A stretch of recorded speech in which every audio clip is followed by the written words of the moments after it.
Shalom bien-aimés dans le Seigneur, nous continuons avec notre méditation sur le thème « La foi, c'est être ambitieux avec Dieu ».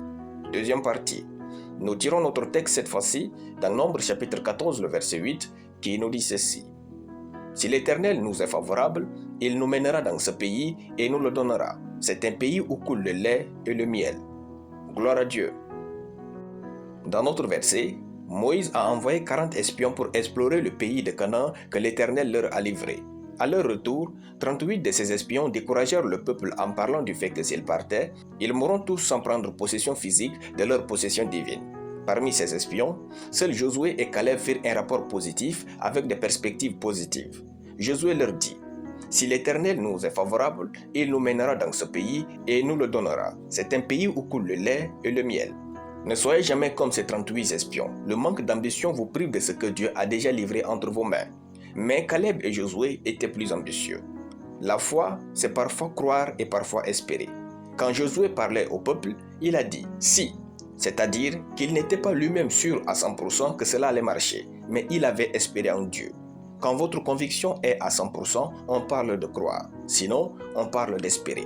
Avoir des ambitions avec Dieu, c'est espérer en son intervention pour que vous jouissiez incroyablement de la vie. Ce n'est pas que vous n'êtes pas convaincu à 100% d'une chose que Dieu peut faire pour vous, que vous n'avez plus le droit d'espérer en lui pour cette chose.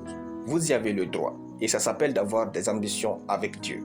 Comme Caleb et Josué, lorsqu'on a des grandes ambitions, on compte plus sur la faveur de Dieu que sur nos capacités. Comme Caleb et Josué, lorsqu'on a des grandes ambitions, on ne se trouve pas des excuses pour vivre pauvre et médiocre, mais on compte sur Dieu pour devenir riche et victorieux. Comme Caleb et Josué, lorsqu'on a des grandes ambitions, on ne met jamais en doute les promesses de Dieu envers nous, peu importe les circonstances. Les 38 espions mourront au désert. Seuls Caleb et Josué verront Canaan. Le manque d'ambition avec Dieu dans ce monde ne nous donne pas le droit de vivre longtemps sur cette terre. Écrivez vos ambitions et vivez en les voyant prendre place. Dieu est grand et rien n'est très grand pour lui de faire. Prenez courage, ne considérez pas les apparences, fixez-vous sur Dieu et conquérez ce monde avec vos ambitions. Gloire à Dieu. Nous allons prier. Père Tout-Puissant, merci pour ta parole. Je déclare que je vis avec la grande faveur de Dieu au nom de Jésus.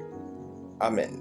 La lecture biblique en une année, 2 Samuel chapitre 10 à 2 Samuel chapitre 11. Soyez bénis, c'était le pain du ciel.